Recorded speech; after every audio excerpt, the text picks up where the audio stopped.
Bom dia, irmãos. Bom, nós estamos na série de estudos da identidade presbiteriana e o capítulo atual que estamos estudando são os 5 pontos do calvinismo. E a aula de hoje vai ser eleição incondicional. Então vamos ler 2 textos que são bastante importantes e nos ajudam a compreender essa instrução, essa doutrina. O primeiro deles é ali em Efésios, no capítulo 1, de 3 a 5, e diz: Bendito Deus e Pai de nosso Senhor Jesus Cristo, que tem nos abençoado com toda sorte de bênção espiritual nas regiões celestiais em Cristo, assim como nos escolheu nele, antes da fundação do mundo, para sermos santos e irrepreensíveis perante ele. E em amor nos predestinou para ele, para a adoção de filhos, por meio de Jesus Cristo, segundo o beneplácito de sua vontade. O segundo texto é em Romanos, também conhecido nosso, no capítulo 9, dos versículos 13 a 18. Como está escrito: amei Jacó, porém me aborreci de Esaú. Que diremos, pois? Há injustiça da parte de Deus? De modo nenhum. Pois ele diz a Moisés: terei misericórdia de quem me aprouver ter misericórdia, e compadecer-me-ei de quem me aprouver ter compaixão. Assim, pois não depende de quem quer ou de quem corre, mas de usar Deus a sua misericórdia. Porque a Escritura diz a Faraó: por isto mesmo te levantei, para mostrar em ti o meu poder e para que o meu nome seja anunciado por toda a terra. Logo, tem ele misericórdia de quem quer e também endurece a quem lhe apraz. Então vamos começar nossa aula. Eu peço para o reverendo se ele pode nos dirigir em oração.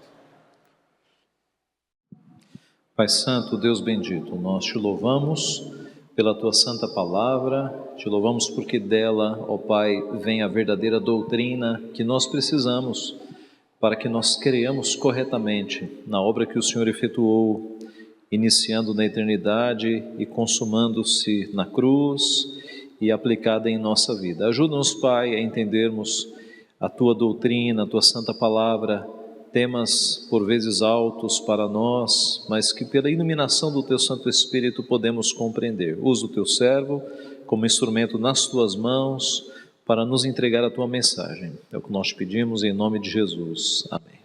Amém.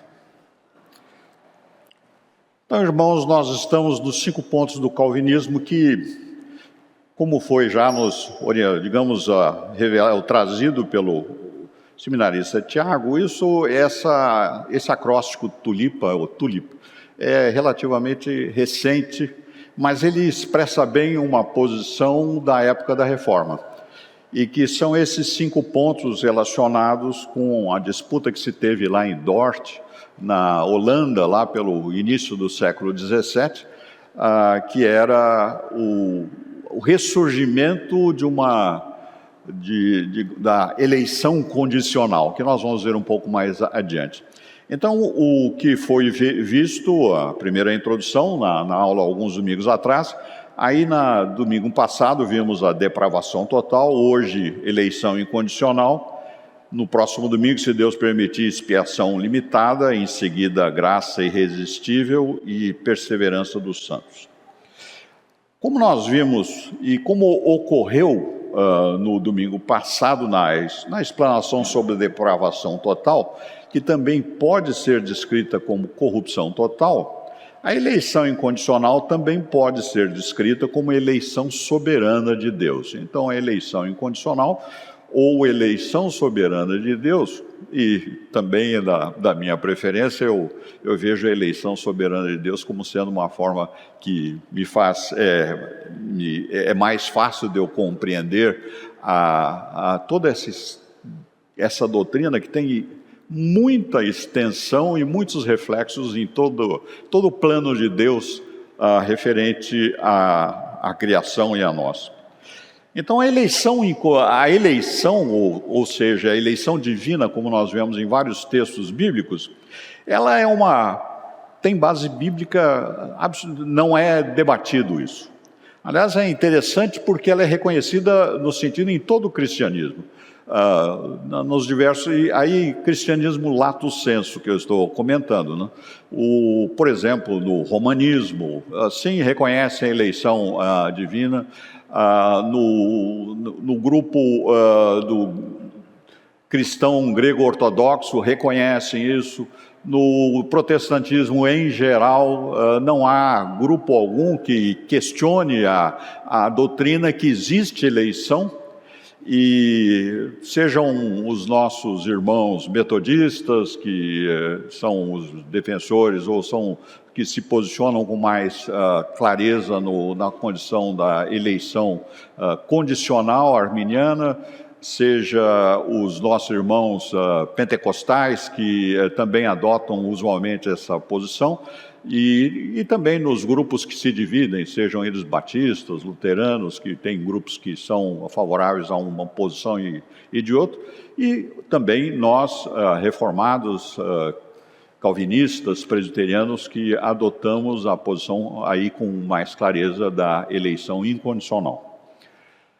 Então, o debate da eleição tem sido quais as bases que certas pessoas são eleitas para a salvação e outras não. A discussão, em geral, tem sido nesse campo.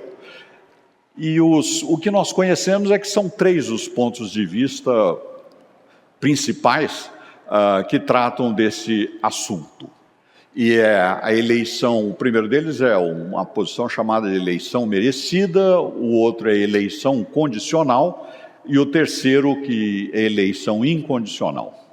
A eleição merecida foi apresentada de forma, digamos, no cristianismo inicial, no período, inclusive, de Agostinho, que foi quem até se apresentou e defendeu a posição bíblica contra essa exposição de Pelágio.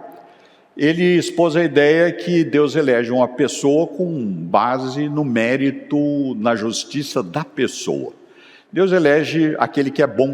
A eleição é um débito, por assim dizer, que Deus tem com as pessoas boas. Não graça é devida à eleição. Aí nós lendo lá em Tito, no capítulo 3, no versículo 4 a 7, é um dos textos que questionam, e não questionam, mas que confrontam e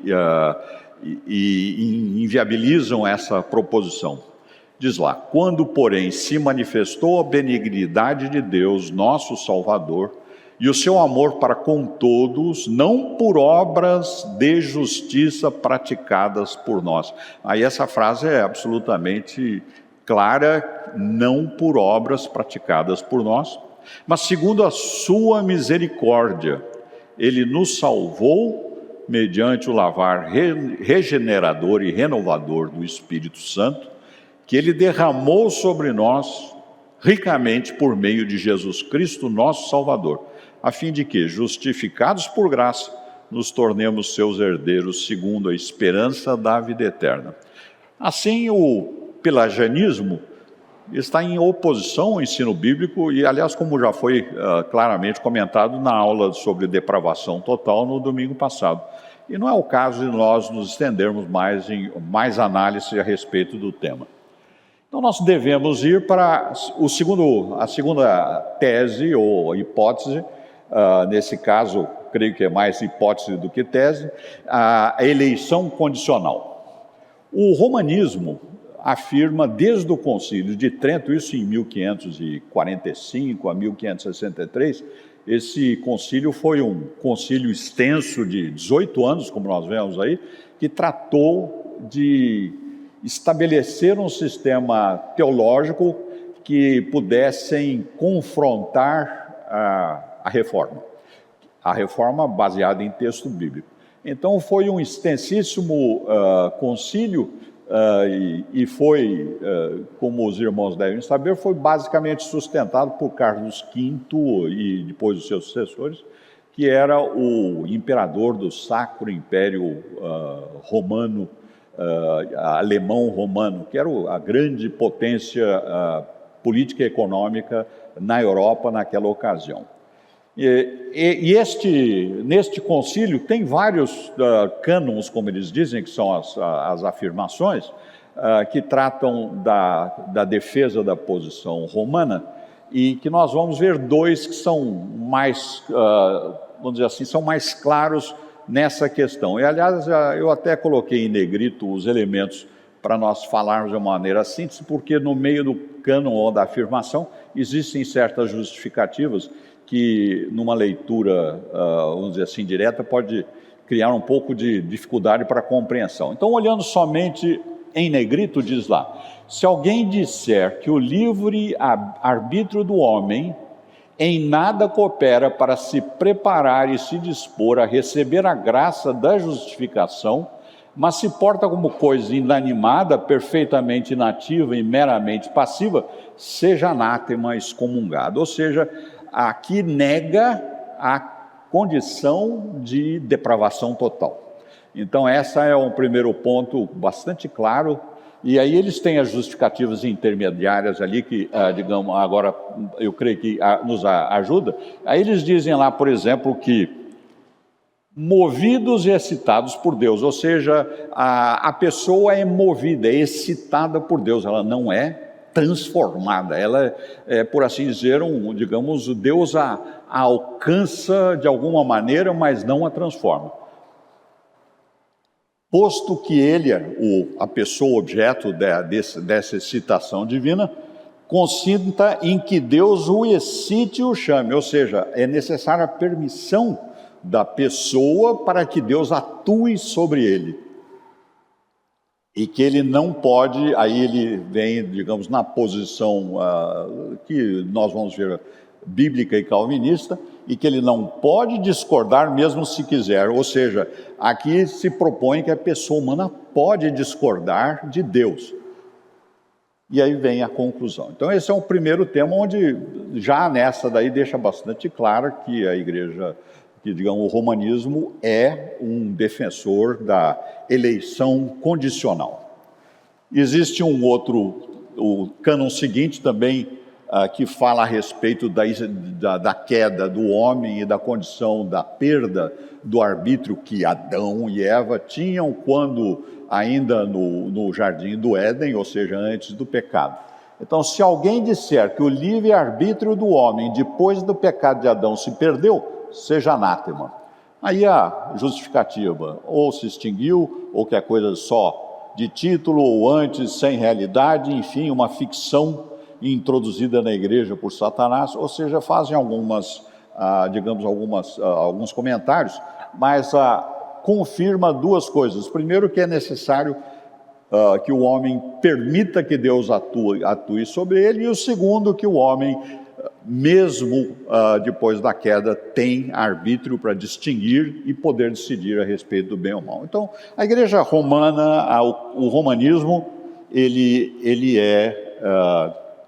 se posiciona na eleição condicional. Do ponto de vista prático, não podemos descrever o romanismo exatamente como arminianismo, porque até no arminianismo existem certas considerações que mais se aproximam do texto bíblico do que este que o romanismo adota.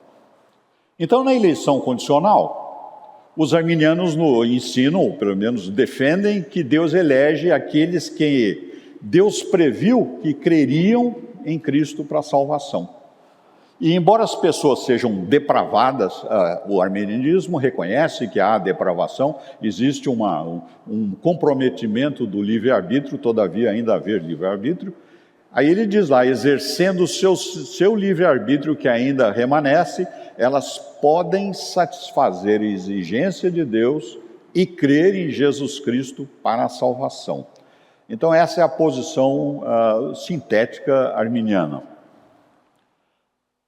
Existe o terceiro ponto, que é a eleição incondicional ou a eleição soberana de Deus, e que essa interpretação que nós aqui afirmamos, e como é colocado por ter sido Calvino realmente quem, o grupo que lá vivia naquela ocasião, que Deus separou e preparou, é que melhor apresentaram e sistematizaram essa teologia ou essa doutrina.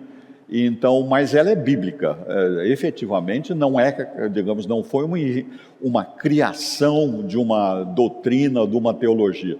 Foi um estudo bastante cauteloso, detalhado da revelação de Deus pela palavra, e em função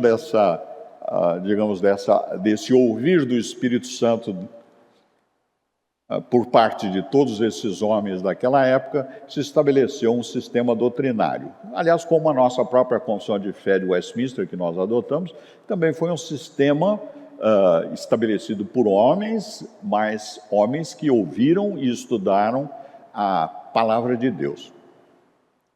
Então, essa interpretação calvinista ensina que Deus elege aqueles que são totalmente depravados, ou seja, nós estamos numa condição de corrupção total quando, em função da nossa herança por Adão e dos nossos próprios atos durante a nossa vida. Estamos em corrupção total e Deus nos elege nesta condição, não na ocasião em que nós estamos vivendo, mas Ele nos elegeu antes mesmo da criação do mundo, como nós vamos ver mais adiante. E nessa condição incapaz que nós estamos, Ele exerce a sua vontade sobre nós, sobre a nossa vontade caída, para que creiamos em Jesus Cristo como nosso Salvador. E Deus elege a cada um de nós com base no seu beneplácito, na sua misericórdia, no seu amor para conosco. E Ele conquista, Ele transforma as nossas vontades, tornando-nos dispostos a exercer a fé em Cristo para a salvação. E como nós vimos no estudo a respeito da fé, somente a fé, nós somos eleitos e a nossa fé é em Cristo o Salvador. Não é que nós temos alguma fé para a salvação diretamente por nós, não, nós cremos no Salvador que este sim nos salvou pelo pagamento dos nossos pecados, e aí nós vamos ver, e a consequência da ação da eleição de Deus é o derramamento do sangue de Cristo pago na cruz sobre nós. Então, o debate real, digamos, nós não podemos considerar a eleição merecida como objeto de discussão, mas nós devemos ver que existe um debate ou questão para se resolver entre a eleição condicional e a incondicional. Então, são elas, as duas posições. O arminianismo, Deus elege pessoas porque elas creem em Cristo, ou Deus elege pessoas a fim de que elas creiam em Cristo, em Jesus Cristo, o nosso Salvador. E essa é a posição calvinista. Na eleição condicional, ela falha em três pontos. O primeiro deles é que não reconhece a primazia de Deus na eleição para a salvação. O segundo ponto é que ela deixa de reconhecer a extensão da depravação nossa, da raça humana, e a extensão da graça e soberania de Deus. Um terceiro ponto é que a salvação, do ponto de vista arminiano, depende da decisão e cooperação de cada pessoa. Ser humano depravado, incapaz de saber de fazer o bem ou de agradar a Deus. E assim é incerta para todas as pessoas. Então, a eleição condicional não reconhece a primazia de Deus na eleição para a salvação. E aí nós podemos ver que Deus ordenou os meios pelos quais nós seríamos salvos, ou elas, as pessoas salvas, apesar do nosso pecado. E está lá em Efésios, no capítulo 1, no versículo de 4 a 5. Assim, se os irmãos, eu tenho aqui já separado, eu vou lendo, mas os irmãos podem ver também. Efésios capítulo 1, versículo de 4 e 5. Diz lá o texto: assim como nos escolheu neles antes da fundação do mundo, para sermos santos e irrepreensíveis perante Ele, e em amor nos predestinou para Ele, para a adoção de filhos, por meio de Jesus Cristo, segundo o beneplácito da sua vontade, como nós já tínhamos visto. Então, a posição dos defensores da eleição condicional, ou que seja, que há a possibilidade da pessoa se manifestar ou atuar, ela é contrária a esse texto bastante claro que afirma que Deus é que atua sobre nós pela sua própria vontade. Um outro ponto é que Deus, que determinou redimir, trazer a fé e ao arrependimento, e esse é um ponto que nós não podemos nos esquecer. Existe todo um processo que Deus utiliza sobre cada um de nós, ou em cada um de nós, que é a redenção, a fé, o arrependimento, a justificação, a santificação e a nossa preservação no estado de redimidos, enquanto aqui estamos nesse corpo e nesse tempo, e a glorificação dos eleitos por meio de Jesus Cristo. E aí nós vemos lá esse texto está bastante bem, digamos, eu creio de maneira bastante clara, exposto lá em Romanos, no capítulo 8, nos versículos de 28 a 30. Se os irmãos quiserem ler, digamos, comigo, eu tenho aqui o texto já separado, então é Romanos 8, de 28 a 30, e eu vou ler então, E diz lá: sabemos que todas as coisas cooperam para o bem daqueles que amam a Deus, daqueles que são chamados segundo o seu propósito, porquanto aos que de antemão conheceu, e aí nós já vimos algumas vezes aqui em estudos e sermões que nós temos aqui na nossa igreja, o que é conhecer Deus, conhecer a pessoa, não é simplesmente saber que ela existe, mas é um envolvimento pessoal e um reconhecimento. Lembrando daquela afirmação de Jesus Cristo lá no Sermão da Montanha, quando ele disse que aqueles que estavam alegando que praticavam em nome de Jesus, digamos, efetivamente até certos milagres, ele vai dizer: não os conheci perante no dia do julgamento. Então conhecer não é só saber que a pessoa existe ou ter encontrado, não, conhecer é ter escolhido, ter identificado o seu coração àquela alma. Então, daqueles que sabemos que todas as coisas cooperam para o bem daqueles que amam a Deus, daqueles que são chamados segundo o seu propósito, porquanto aos que de antemão conheceu, também os predestinou para serem conformes à imagem do seu Filho. E aqui a questão é especificamente clara, é para nós seremos, estamos sendo conformados à imagem do Filho de Deus. Deus, a pessoa de Jesus Cristo, e que tendo tomado também a natureza humana, a fim de que ele, Jesus Cristo, seja o primogênito entre muitos irmãos.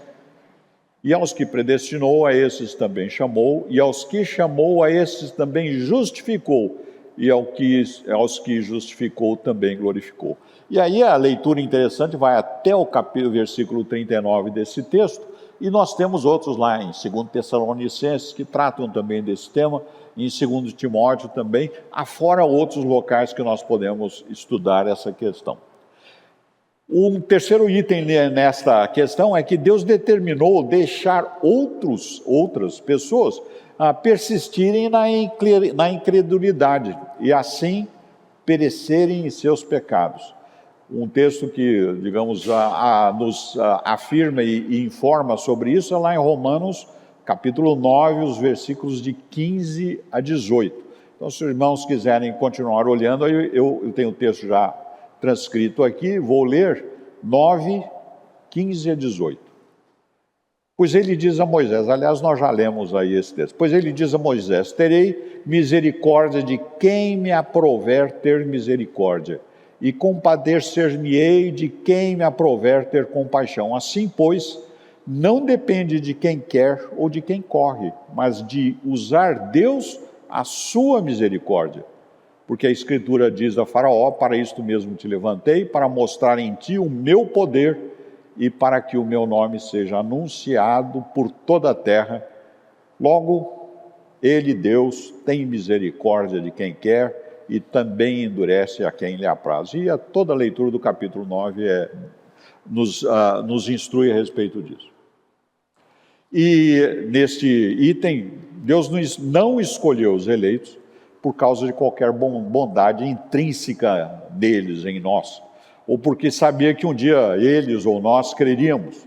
E está lá em Coríntios, 1 Coríntios, capítulo 1, os versículos de 26 a 31.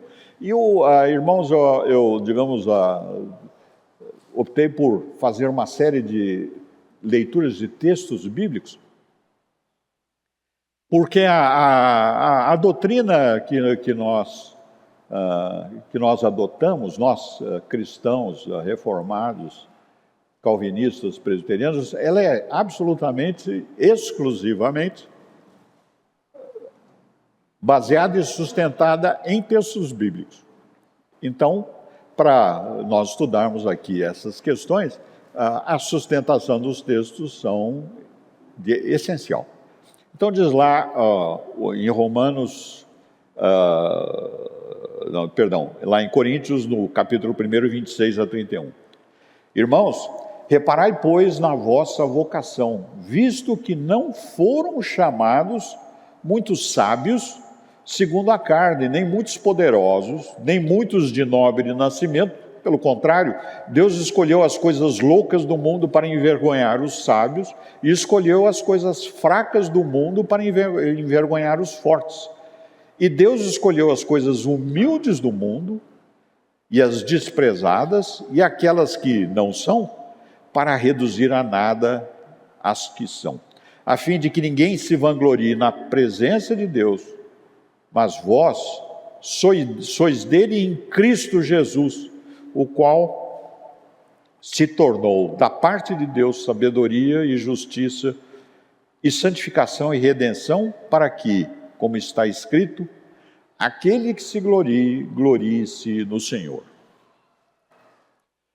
Então, o que nós podemos ver é que a eleição condicional rouba de Deus a sua glória soberana, porque transfere para o homem a responsabilidade e permita-me, e a glória da eleição, da aceitar Cristo, uma verdadeira glória, sem dúvida, mas só que nós não somos os merecedores dessa glória, nós somos os que rejeitam a Deus.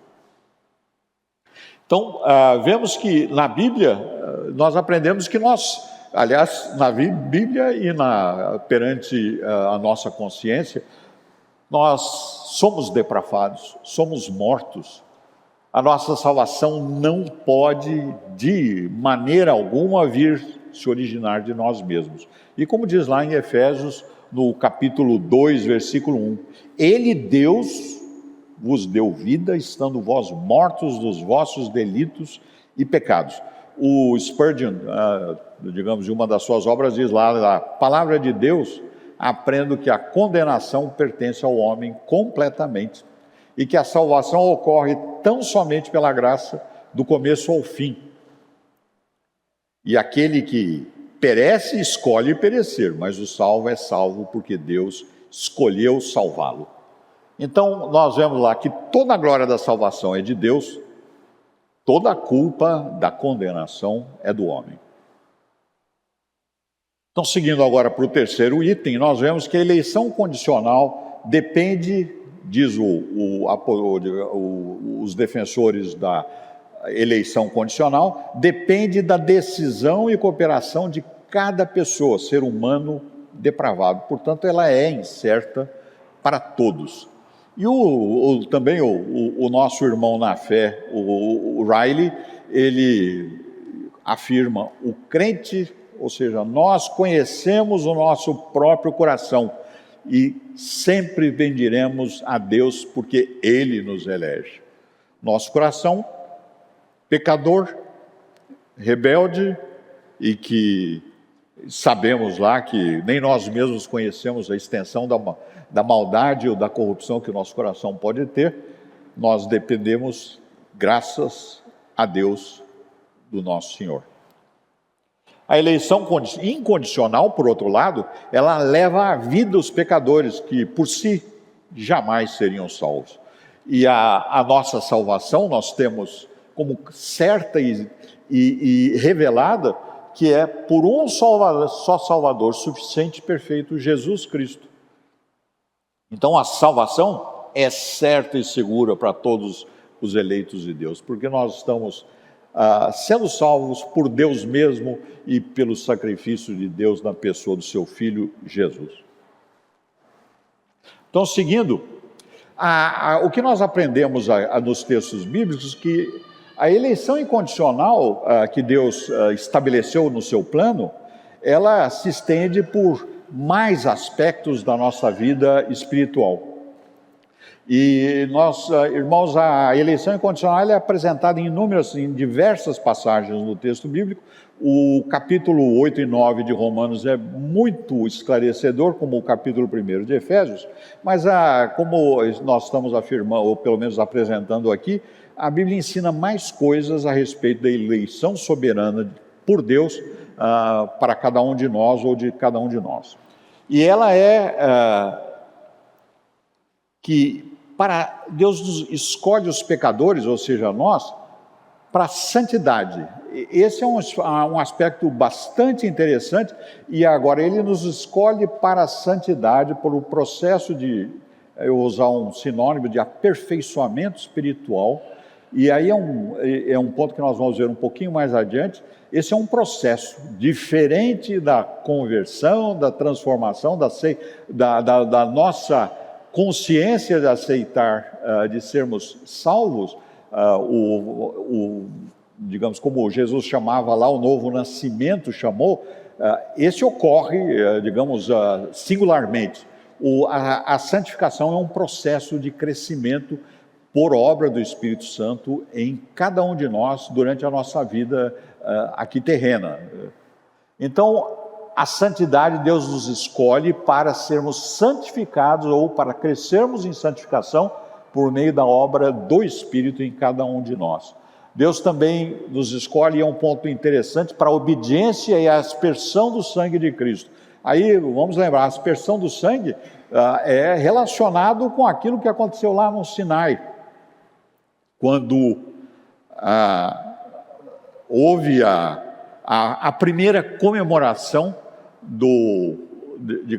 da figura do sacrifício de Jesus Cristo, e quando o povo iniciava a sua caminhada para a terra do Sinai, a terra de Canaã. Então, lembrem-se que houve a aspersão do sangue sobre todo o povo que se manifestou que como obediente, aceitando a servir a Deus, e também não só sobre o povo, mas também sobre as coisas que seriam usadas para o culto a Deus. Deus nos escolhe pessoal e individualmente, e a Bíblia nos ensina que os crentes em Cristo podem ter a certeza da eleição, e mais, e esse é um ponto interessante, que a eleição soberana de Deus, pela graça e paz que ela traz, ela faz fluir o amor de Deus sobre nós eleitos, promovendo diversas virtudes no crente, ou seja, na nossa vida cristã. Então, o primeiro item, escolhidos para a santidade ou para a santificação por meio da obra do Espírito. Aí tem vários textos que nós podemos estudar, que estão ali citados. Eu vou ler um aqui, que se os irmãos quiserem acompanhar, é em 1 Pedro, capítulo 1, os versículos 1 e 2. Existem os demais também, eu escolhi este. 1 Pedro, capítulo 1, versículos de 1 e 2. Pedro, apóstolo de Jesus Cristo, aos eleitos que são, veja bem, aos eleitos que são forasteiros da dispersão no ponto Galácia, Capadócia, Ásia e Bitínia, eleitos segundo a presciência de Deus Pai em santificação do Espírito, para a obediência e a aspersão do sangue de Jesus Cristo. Graça e paz vos sejam multiplicadas. Aqui eu vou pôr como uma nota, que a presciência de Deus ela é inseparável do seu plano e propósito soberano, que inclui predestinação dos eleitos, pecadores, para serem conformados a Cristo. É também inseparável do seu controle dos eventos da história e dos participantes desses eventos. E aí nós vemos lá novamente relembrando o Romanos 29, ele diz lá, para confirmar essa questão da integração de presciência com a predestinação e propósito de Deus, diz lá o versículo 29 do capítulo 8 de Romanos: aos que de antemão conheceu, também os predestinou para serem conformes à imagem do seu Filho. E aí tem um outro texto também muito indicativo a respeito e esclarecedor sobre isso, que é lá em Atos, no capítulo 2, versículo 23, quando Pedro está instruindo as pessoas ali em Pentecostes, né, o que é que havia ocorrido por ali. Ele diz lá no versículo 23, sendo este, Jesus, entregue pelo determinado desígnio e presciência de Deus, e vós o matastes, crucificando-o por mãos de ímpios. Ou seja, aqui esse evento do sacrifício, da morte de Jesus Cristo, é determinado por desígnio e presciência de Deus. Ou seja, a predestinação, presciência, desígnio de Deus, o seu plano, ele engloba tudo o que há na criação, na história, nos seus eventos e nas pessoas participantes de cada um desses eventos. A atuação de Deus é sobre nós e conosco, é individual e pessoal, não é uma posição genérica de grupos e conjuntos em que as pessoas são anônimas. E aí, irmãos, como ele lembrou lá do faraó, os eleitos e os designados para a morte são conhecidos pessoalmente.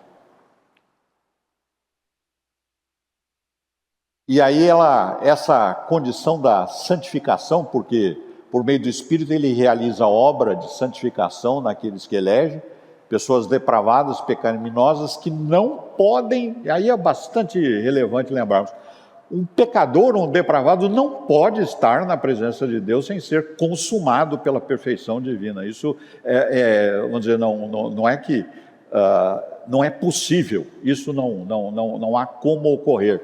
Então, é absolutamente essencial a nossa santificação pelo Espírito, e no atual contexto em que nós ainda não estamos aperfeiçoados, e aí veja um ponto interessante, que não é paradoxo, mas é necessário que nós tenhamos consciência. Nós estamos transformados, nós podemos fazer a vontade de Deus, mas o pecado habita em nós. Ou seja, para nós estarmos na presença de Deus, é necessário absolutamente que Jesus Cristo esteja nos levando à presença de Deus. Então, refuta essa ação do Espírito Santo nos eleitos, refuta uma afirmação arminiana que talvez alguns dos irmãos conheçam, e que diz lá: se a eleição é verdadeira, os homens podem viver como quiserem. Já vimos que não podem viver como querem. Portanto, a eleição é uma doutrina perigosa e desmoralizante. Se pessoas obtêm da eleição a sua segurança, seu andar santo com Deus será comprometido. Então, isso é uma interpretação que estaria correta se não tivesse havido ocorrido o novo nascimento. Sem dúvida, a pessoa que não nasceu novamente não vai andar e vai usar todos os meios para o seu próprio gosto e vontade depravada.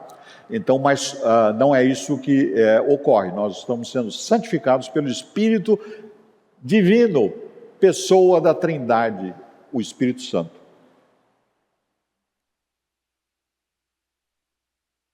Então, seguindo, o Espírito santifica os eleitos para a obediência e aspersão do sangue de Jesus.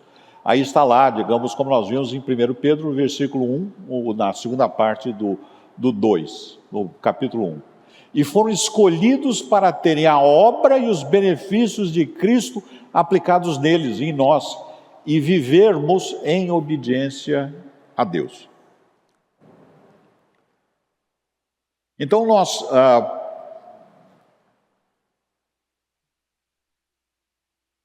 por meio da morte de Jesus Cristo, nós eleitos somos redimidos. E nós somos colocados então em aliança com Deus Todo-Poderoso, e em quem nós depositamos a nossa fé e esperança para a obediência. O sangue do perdão de Jesus Cristo, porque o sangue de Jesus Cristo foi apresentado como figura nos sacrifícios que foram introduzidos no Sinai.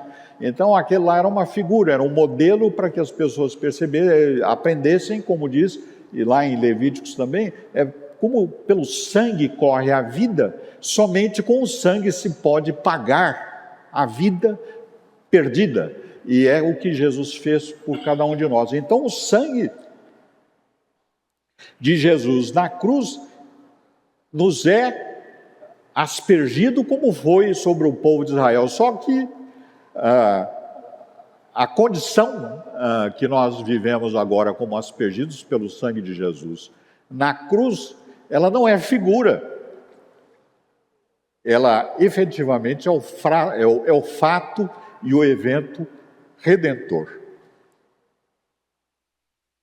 Então, por meio da morte de Jesus, os eleitos são redimidos. E aí nós temos algum texto, somos colocados em aliança com Deus. O sangue de Jesus é perdão aplicado à nossa alma, efetivamente.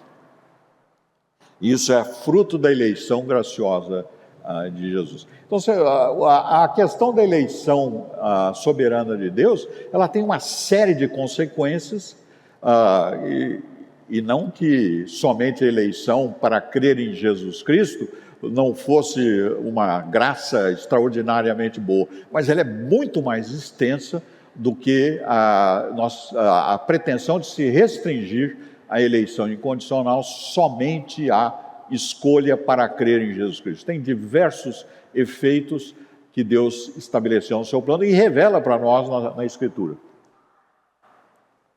Então nós crentes, nascidos de novo, perdoados, adotados como filhos de Deus, somos guardados pelo poder de Deus como eleitos, ou seja, nós estamos sendo guardados nesse tempo pelo poder de Deus. E aí nós estamos sendo guardados para a fé, para a salvação em união com Cristo, para sermos, e aí é um ponto bastante importante que nós lembrarmos, porque agora nós somos descendentes e herdeiros da promessa de Abraão. Lembrem que os verdadeiros descendentes de Abraão são os descendentes na fé, os que recebem a Cristo por fé. Esses, nós que fomos alvo do Espírito Santo, transformados, fomos escolhidos por Deus antes da criação do mundo, nós somos verdadeira descendência e herdeiro de Abraão, para recebermos pela fé o Espírito prometido. E esse item lá em Gálatas, que os irmãos podem ver, que é o capítulo 3, o versículos 13 e 14, na realidade, se quiserem encontrar aí, Gálatas 3, versículo 13 e 14. Cristo nos resgatou da maldição da lei, fazendo-se Ele próprio maldição em nosso lugar. Porque está escrito, maldito todo aquele que for pendurado em madeiro, para que a bênção de Abraão chegasse aos gentios, nós, e em Jesus Cristo, a fim de que recebemos pela fé, recebêssemos pela fé o Espírito prometido. E aí, irmãos, algo fenomenal para sermos conformados à imagem de Deus na pessoa do seu Filho. Como nós vimos lá no versículo 29, isso é uma extraordinária consequência para nós de sermos conformados à imagem de Deus na pessoa do seu Filho, Jesus Cristo. Então, a eleição em Cristo por meio do seu sangue é um ato salvífico de Deus. A eleição é o pai da fé, como nos afirma Calvino. Nós pecadores somos escolhidos pessoal e individualmente. Então, na saudação lá que o Pedro usou, graça e paz vos sejam multiplicadas, o termo vós, é pessoal, digamos, aqueles que estavam recebendo a carta de Pedro movido pelo Espírito Santo, revelando a vontade de Deus e que também é dirigida a nós. Então, para estes, o vós somos nós e os nossos irmãos lá, naquela região hoje Turquia, né? Então, a natureza pessoal da escolha já vem desde do Antigo Testamento, é pessoal, e aí nós conhecemos o texto que já vimos: amei Jacó, porém aborreci Esaú. Deus amou Jacó graciosamente e com justiça deixou de lado Esaú. E a história de Esaú, para nós, confirma o desprezo dele para com a vontade de Deus. Então, a eleição de Deus é soberana e graciosa, e nenhum dos eleitos tem qualquer merecimento próprio para ser salvo. E a reprovação de Deus, lembrando o caso de Esaú, é sempre soberana, e nenhum dos reprovados será condenado ao inferno injustamente. E eu tenho um livro em português interessante, que foi tradução de um teólogo que esteve aqui na organização, na época de organização do Seminário José Manuel da Conceição, que é o Fred Kloster, e ele tem um livro que foi traduzido pelo reverendo Sabatini lá, ele chama Doutrina da Predestinação em Calvino. Não é muito fácil de entender, mas achar, porque não houve reedição, mas ele está disponível num livro eletrônico, num e-book na internet. Então, se os irmãos quiserem procurar, vale a pena ler. Pois não? A gente pode pensar assim: Deus aborreceu Esaú, né? Só um esclarecimento. Essa palavra também pode ser traduzida como odiou. Odiou. Então Deus odiou Esaú. A gente pode entender mais assim: Deus odiou o pecado em Esaú? É uma proposição que muitas pessoas, muitos pensadores propõem, que existe algum tipo de separação entre o pecador e o pecado, né? O pecado não existe sem pecador. O pecado só se materializa na criatura. Então não há como separar pecado do pecador. Então ele odeia o pecado. E quem é o pecado? O pecado só se materializa no pecador. É só a criatura que Deus fez para dar-lhe glória, rejeita isso. Ele se rebela contra Deus. Vide o caso das criaturas celestiais, os demônios que eram anjos, e os homens que foram criados perfeitos, Adão e Eva, e rejeitaram a Deus. E misteriosamente, extraordinariamente, graciosamente, Deus decidiu, antes da criação do mundo, pela nossa redenção. Não há informações a respeito dos anjos. Parece, pela minha compreensão do que eu leio do texto bíblico, os anjos que se rebelaram contra Deus estão desde já condenados ao mar de fogo e enxofre e pagarem pela sua rebelião por toda a eternidade. Então não há plano de redenção para essas criaturas. Pela obra e pela vontade absolutamente graciosa, amorosa de Deus, Ele decidiu pela redenção de pessoas na raça humana. e se fez homem para que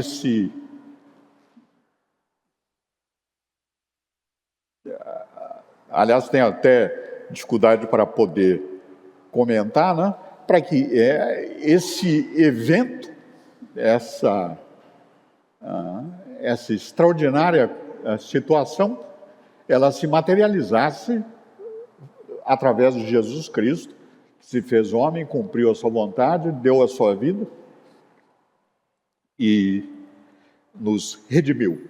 Então, o pecado só existe na criatura. O pecado não existe isolado. Não há como dizer ou afirmar: Deus odeia o pecado.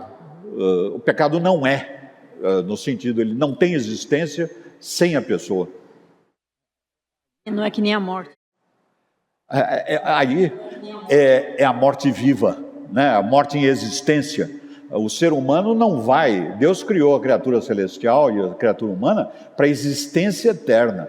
A morte é a distância de Deus por toda a eternidade, não é a cessação de existência. Nenhuma dessas criaturas que foram criadas por Deus para prestar serviço a Deus deixa de existir. Ela é criada e ela existe pela vontade de Deus por toda a eternidade. Então, não há a morte, como alguns propõem, ela não é a cessação do ser. O ser humano é ser porque Deus o fez ser, e ele vai existir por toda a eternidade. E aqueles que rejeitam a Deus vão existir por toda a eternidade, pagando a rebelião que se manifestou neles por sua própria vontade, por toda a eternidade, no sofrimento do mar de fogo e enxofre, para onde vão ser lançados os Satanás, a besta, a morte. Todos eles vão ser, digamos, eu creio que o inferno, se não fala, todos lançados nesse local, e os homens ímpios. Então, a colocação é: pecado não existe sem pessoa. Minha interpretação. E o reverendo está aqui para me corrigir. Nós, como seres humanos, às vezes não aceitamos a vontade de Deus. Por exemplo, o caso de Esaú. Eram gêmeos no ventre materno. Nós, como seres humanos, nossa, um feto. O que tem um feto para que Deus o rejeite? Se é o próprio Deus que o está formando no ventre materno. Então, o ser humano entende que Deus é injusto, porque Ele mesmo fez no ventre materno os dois bebês e rejeita um. Então, nós não conseguimos muito entender a justiça de Deus, porque somos regidos pelo pecado que habita em nós. E isso nos tira um pouco a visão da justiça de Deus. Então, muitos no mundo acham Deus injusto por Ele próprio já ter criado o bebê ali e já o ter rejeitado. É claro que nós não podemos questionar Deus este fato. Por que Deus aceita um filho meu e não o outro? Por que Deus aceita a mim e não aceitou meus outros irmãos? Éramos 8 e só 2. Por quê? Porque Ele é Deus e a vontade dEle é soberana. Agora, uma coisa que eu quero perguntar. Por que tem crentes, ou seja, o crente, não era o porquê, o crente que aceitou a Cristo, mas vive uma vida não santificada, que não busca santificação, que não busca seguir a Bíblia, ou que está um pé para lá, outro para cá, que não existe isso, porque se você está com um pé para lá e para cá, você não está, você está só do lado de lá, porque não existe dois caminhos. Então, se você não está cumprindo, se você se diz crente e não está fazendo a vontade de Deus, pode-se dizer que essa pessoa é salva? Bom, a proposição que a nossa irmã Dona Neuraci está apresentando é algo que surge na mente, eu creio que de muitas pessoas, e aí tem alguns aspectos, né? É um tema interessante que podemos até estender por uma aula a respeito disso, até mais, Eu vou tentar dar uma resposta sintética. E é a questão do comportamento da pessoa transformada, ou seja, o que transformada é o que nasceu novamente, que o Espírito deu vida, a pessoa estava morta, não tinha Espírito, e agora passa a ter um Espírito. Então a colocação, pode essa pessoa, e aí eu vou propor uma leve reformulação na pergunta, pode essa pessoa rejeitar a Deus, né? Não cumprir a vontade de Deus, não fazer a vontade de Deus? Aí o que nós já vimos em primeiro lugar, nós somos, e aí vamos ver um pouco mais adiante, né, que a graça irresistível. Vai ser uma outra aula que vai tratar de um pouco mais, com mais detalhe a respeito desse tema, eu creio.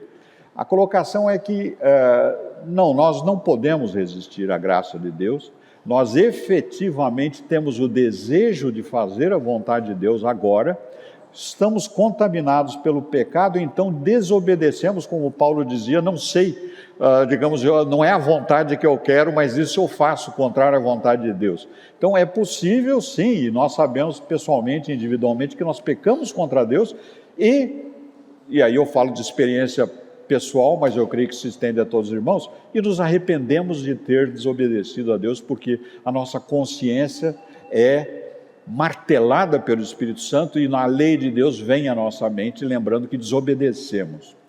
Agora, um outro ponto que surge pode uma pessoa, aí nós vamos ver daqui a pouco adiante, nós não sabemos, não conhecemos o coração da pessoa. Então, a pergunta para nós não é possível de ser respondida. Se uma pessoa que está com um comportamento de consistente desobediência, ela aceitou ou não a Cristo. O que nós temos que avaliar, como Jesus nos instruiu, é pelos frutos da pessoa. Então, é pelos frutos que nós vamos discernir. A expressão até lá é julgar, no sentido porque nós não podemos julgar a pessoa como condenada, porque nós não sabemos quem são os condenados. Isso como vamos vendo mais adiante, a condenação e o julgamento é do juiz da criação, Jesus Cristo. Então ele é que vai julgar, nós devemos discernir, e devemos discernir pelos frutos. Então, se há pessoas que os frutos estão demonstrando que ela está agindo frequentemente, repetidamente, nos mesmos pecados, em desobediência a Cristo, é nossa obrigação aconselhá-lo, adverti-lo e até discipliná-lo para que retorne à obediência de Deus, que aquilo cale fundo na sua alma, no seu espírito. Agora, não nos cabe dizer se ele aceitou ou não Cristo. Isso, como nós vamos ver, graças à bondade e misericórdia de Deus, não nos cabe. Nós não temos essa extraordinária e altíssima responsabilidade e não podemos sequer pretender assumir de nos tornarmos juiz de irmãos. Não nos cabe, não podemos. Agora temos a obrigação de aconselhar, advertir e, em conselho dentro de uma igreja, chegarmos à conclusão da necessidade de disciplina para a salvação da alma da criatura. Como Paulo comentou a respeito daquela pessoa lá na igreja de Corinto que estava vivendo em pecado. E ele falou assim, então que lance, digamos, a Satanás para a recuperação do irmão, não para condenação, porque não nos cabe isso. Então, espero que eu tenha dado. Agora, na graça irresistível, me parece que vai ser tratado com mais atenção esse tema. E os irmãos aí, outras perguntas. Eu, digamos, como sempre, estou tentando dar uma certa velocidade aqui, porque frequentemente eu não tenho a capacidade da síntese, né? Então a minha análise se estende longamente sobre os temas lá que eu tenho a alegria de ser otorgado aí pelo reverendo Ageu e pelo conselho da igreja. Presbítero, pois não. Complementando a resposta que o senhor deu à pergunta da Neuraci, eu queria ler um parágrafo da confissão que eu acho que responde muito bem a essa... A confissão. A confissão, aliás, não quero interromper. A confissão de Fé e Westminster tem vários itens que eu não estou usando aqui porque nós estamos no Concílio de Dort, mas é excelente, né? É o capítulo 18, artigo 4, que fala assim, sobre a certeza da salvação. Por diversos modos podem os crentes ter a sua segurança de salvação abalada, diminuída e interrompida, negligenciando a conservação dela, caindo em algum pecado especial que fira a consciência e entristeça o Espírito Santo, cedendo a fortes e repentinas tentações, retirando Deus a luz do seu rosto e permitindo que andem em trevas e não tenham luz, mesmo os que temem. Contudo, eles nunca ficam inteiramente privados daquela semente de Deus e da vida da fé, daquele amor a Cristo e aos irmãos, daquela sinceridade de coração e consciência do dever.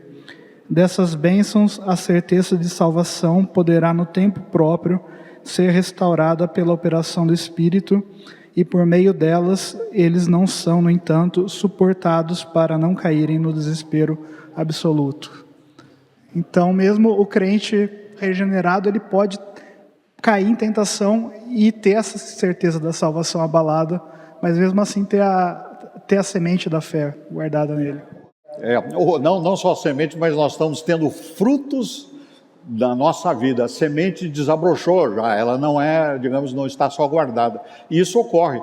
Lamentavelmente, eu tenho experiência própria, eu sei que eu peco e me arrependo, e creio que, digamos, os irmãos também têm tido essa experiência de desobedecerem a Deus, pecarem contra o próximo, contra Deus, e se, por ação do Espírito Santo na nossa consciência, termos apontado que erramos e nós nos arrependemos. Algumas vezes demoramos um pouco mais, mas é pelo pecado que está em nós, né? Deveria ser ultra rápido, né?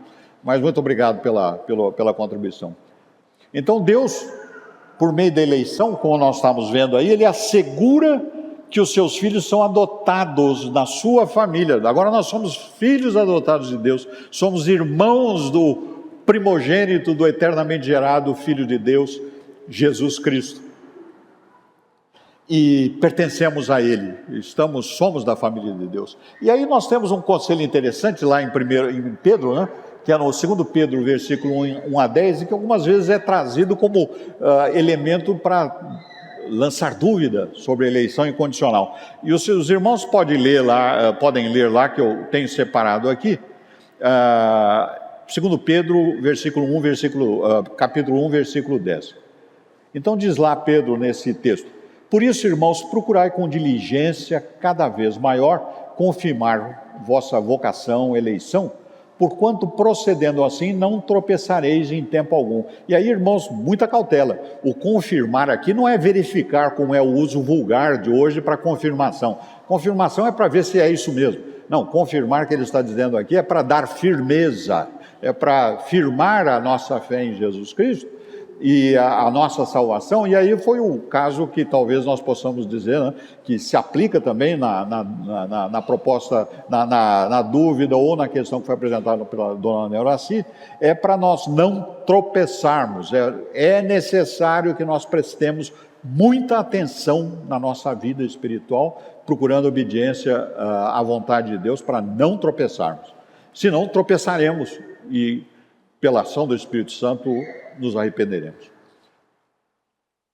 Os eleitos segundo o amor de Deus são forasteiros no mundo. Então esse é um ponto que conhecemos, somos dispersos. Nós não temos pátria, não temos residência, e estamos num aparente paradoxo que somos amados eternamente por Deus como filhos, mas somos estranhos e forasteiros e até odiados pelo mundo. Esse é um texto que nós podemos ver lá em João, no capítulo 3, versículo 1. E os eleitos são conhecidos, como nós havíamos comentado, pelos seus frutos. E veja, isso era no Sermão do Monte, é muito esclarecedor, como em outros textos também. Ali o Sermão do Monte, para nós, digamos, um manual de vida cristã, né? Então, aquilo se aplica ao crente, ele não é declaração universal dos direitos humanos, ele é a orientação para o crente. Digamos, somente o transformado, nascido de novo, pode atuar naquele contexto, e é um grande desafio para nós. E aí o principal fruto nessa conhecimento da eleição é que Jesus fala lá em Mateus 7:20, e veja lá do Sermão do Monte, é que te conheçam a ti, o único Deus verdadeiro, e a Jesus Cristo a quem enviaste. E aí o texto diz: esta é a vida eterna. Então, na eleição dos crentes, nós temos alguns elementos, algumas virtudes que são a nós, digamos, aplicadas e que nós passamos a ter. A humildade. Então, a eleição soberana de Deus, ela promove a humildade, ela não promove orgulho nem elitismo. Porque ela impede, o reconhecimento que é Deus que escolhe, nos impede de retirar a soberania de Deus.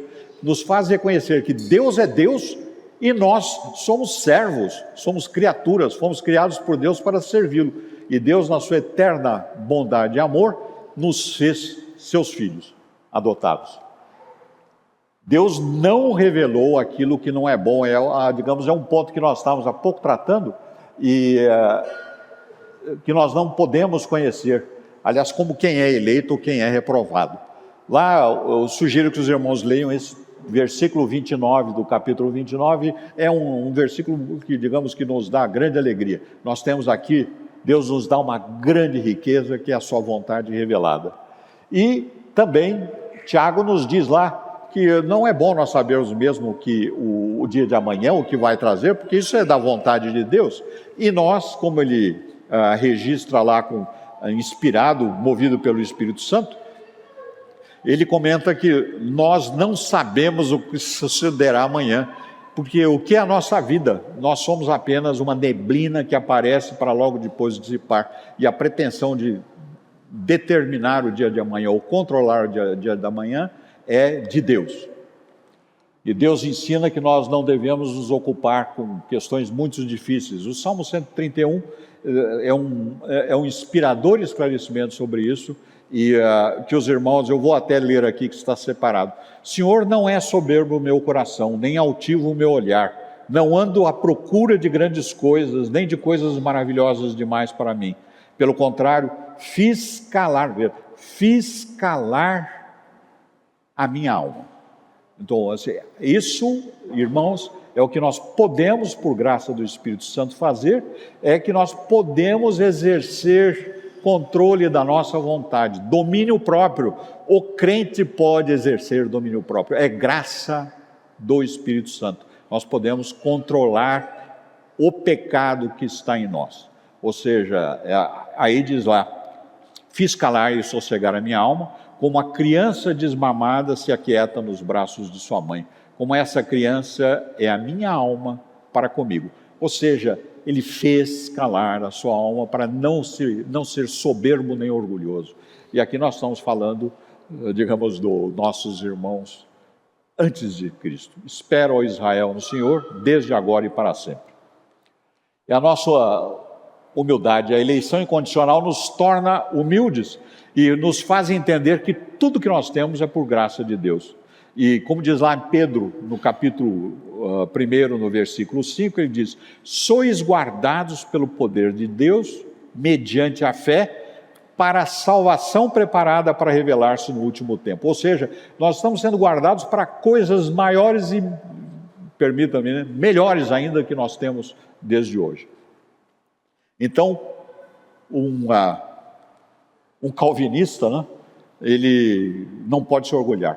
Como diz lá um escritor, o Peterson, um calvinista orgulhoso é um paradoxo, é uma contradição de termos. Quem conhece a eleição incondicional sabe que tudo que é de bom, que é graça, que é salvação, é de Deus. E a nós, como comentava o outro, a nós cabe a responsabilidade pelo pecado. Também temos o encorajamento. Deus nos escolheu, não nós a Ele. E o versículo 15 lá é bastante claro quanto a isso, quando Jesus fala quem que Ele escolheu. Deus nos escolheu sabendo tudo de nós, do nosso pecado, hipocrisia, imperfeição, personalidade difícil, desânimo e frieza. Deus nos amou e determinou nos tornarmos semelhante a Cristo. Isso é extraordinário encorajamento. Perfeito e santo, como nós vimos lá em Romanos 8, 29. Então, a eleição é encorajadora para todos nós e muito conforto para nós crentes. Então, ela nos traz, e eu vou me estendendo até esse ponto que eu queria trazer até aqui, é porque esse é um ponto de essencial relevância para nós. Deus determinou que os crentes crerão pelo ouvir da palavra. Então, reconhecendo que Deus é o que determina tudo, que nós fomos eleitos incondicionalmente, nós ainda recebemos, a graça de servir a Deus, mas essa graça tem que ser cumprida. E diz lá em Romanos, como os irmãos conhecem, no capítulo 10, os versículos de 13 a 15, diz lá: todo aquele que invocar o nome de Deus será salvo. Como, porém, invocarão aquele que não creram? Como crerão naquele que nada ouviram? Como ouvirão se não há quem pregue? E como pregarão se não forem enviados? Como está escrito, quão formosos são os pés dos que anunciam as coisas boas. Ou seja, o reconhecimento da eleição incondicional e da nossa redenção, nós recebemos essa graça devido a algum servo obediente que pregou a palavra para nós. Então isso é, evidentemente, obrigação nossa. Paulo também recebeu aquele conforto quando ele estava lá indo para Corinto, lá, e estava temeroso para ir lá, porque ele seria novamente maltratado. Então o texto lá diz lá que Jesus comenta na revelação que ele teve, o Paulo, que ele diz: não temas, pelo contrário, fale e não te cales, porquanto eu estou contigo e ninguém ousará fazer-te mal, pois tenho muito povo naquela cidade. E Pedro nos ajuda lá e nos ensina que devemos estar sempre preparados para responder todo aquele que vos pedir a razão da esperança que há em vós, em nós. Ou então tem mais a doutrina, da incondicional é para ser discutida. Ela é uma doutrina que devemos nos regozijar, não foi planejada para disputa, para missões. E não é para causar divisão, todavia causar, mas nos tornar compassivos e humildes.